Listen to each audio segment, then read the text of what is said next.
labai faina ir pasijuokėm ir šiaip visą laiką buvo sukaustytas dėmesys. Jo, labai juokinga. Labai juokingas spektaklis, labai smagu, labai daug prisijuokė.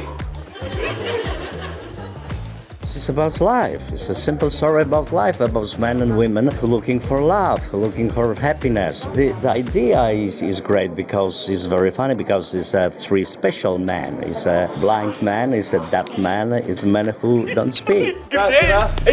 Tą spektaklį reiktų pamatyti todėl, kad tokių situacijų gyvenime labai mažai ir tai yra toks žvilgsnis truputėlį pro rakto skylutę.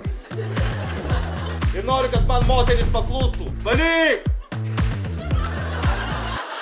Iš premjeros tai buvo mum kaip aktoriam labai malonu girdėti tą juoką.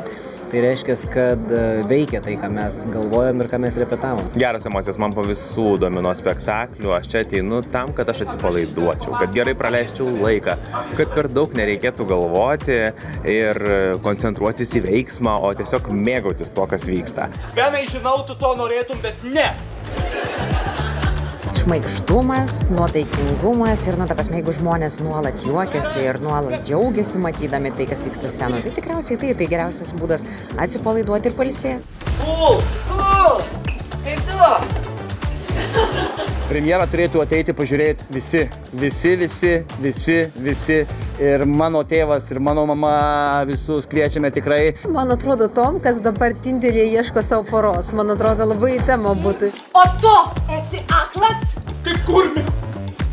Tiems, kurie galbūt mėgsta romantinę komediją ir situacijų komedijas, kad čia yra daug romantikos, daug be galo bendražmogiškų, gyvenimiškų situacijų. I invite every Vilnius people, every Lithuanian people to take a look at this brand new comedy. I can guarantee you that will be 2 hours fun and more than fun.